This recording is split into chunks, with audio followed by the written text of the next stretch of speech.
China surprised the world with a series of announcements in mid-August, 2022. Wang Yi, Beijing's top diplomat, promised significant debt relief for some of the world's poorest nations.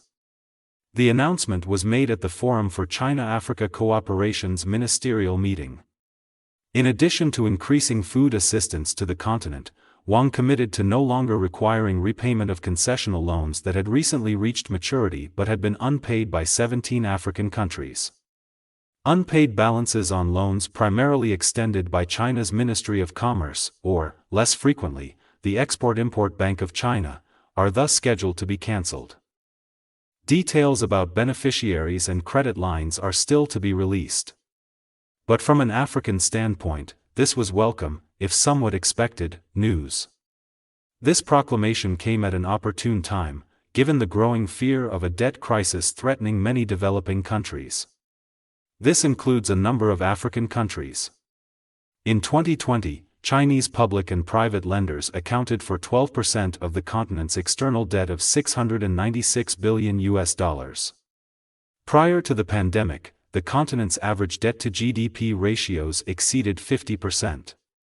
According to the African Development Bank's most recent Africa Economic Outlook, Africa's debt-to-GDP ratio will be 70% this year. As of February 2022, 23 African countries were either in or at risk of debt distress. The recent economic collapse and overthrow of the Rajapaksa family regime in Sri Lanka shook countries ranging from Ghana to South Africa. The events stoked fears that panicked markets might question the solvency of African sovereigns next.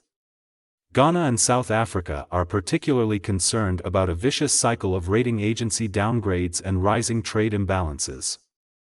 Other concerns include worsening pressures on domestic currencies and the possibility of bondholders exiting African markets. These would exacerbate financial insecurity. Under these conditions, Africa will accept whatever assistance it can get. The last time China forgave debt in Africa was at the end of 2020, when it wrote off $113 million for a number of countries. This emphasizes the importance of not exaggerating debt forgiveness. The announcement from Beijing had already been factored into the strategies of many African central banks. Interest-free loans in China are frequently cancelled. Furthermore, it is widely accepted that when China extends such credit lines, they are rarely fully repaid. Beijing was certainly not counting on Burundi, Congo, or Mozambique to service these debts. In the last 20 years, it has rescheduled billions of dollars in loans to African governments. Furthermore, China's latest move is likely to have a limited impact on Africa's overall debt profile. Beijing's gesture will have no effect on the rise in sovereign yields, interest on bonds.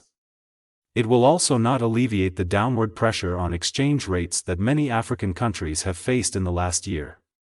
This is not to say that China's pledges were unimportant.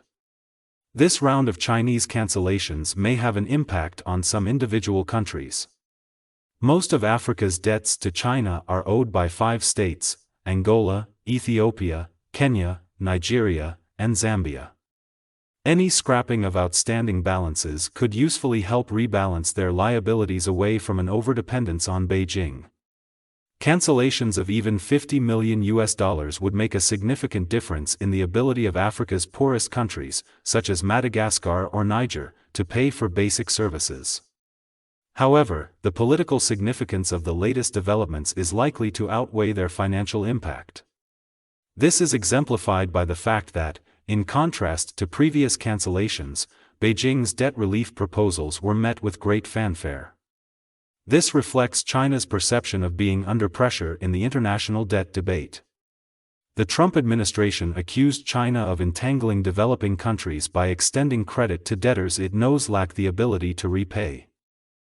Such debt traps are purposefully set up so that China can coerce poor African states into voting with it in the UN General Assembly, supporting its positions on Taiwan, or acquiring valuable African real estate that can be converted into military bases.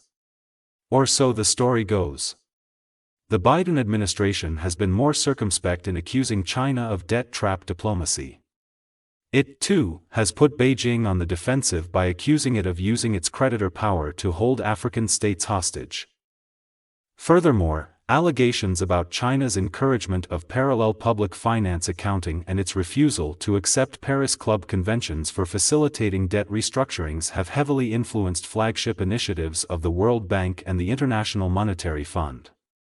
Despite the fact that African liabilities to private creditors, especially bondholders, have grown much more rapidly in the last decade than debts owed to Beijing, the international perception is one of singular Chinese intransigence in helping to resolve Africa's resurgent indebtedness. China's public relations problem has real-world ramifications, leaving it in a bind.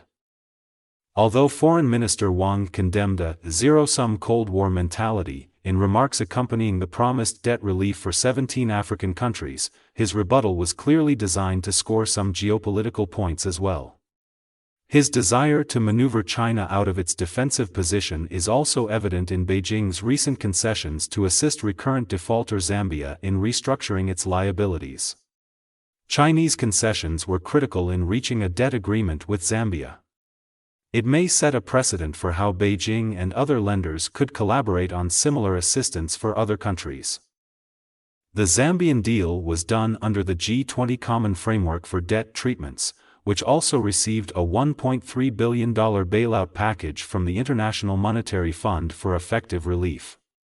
This mix of concessions and pushback is framed by the fact that the sense of impending Chinese dominance that has accompanied Beijing's overtures on the continent for several decades has faded in recent years.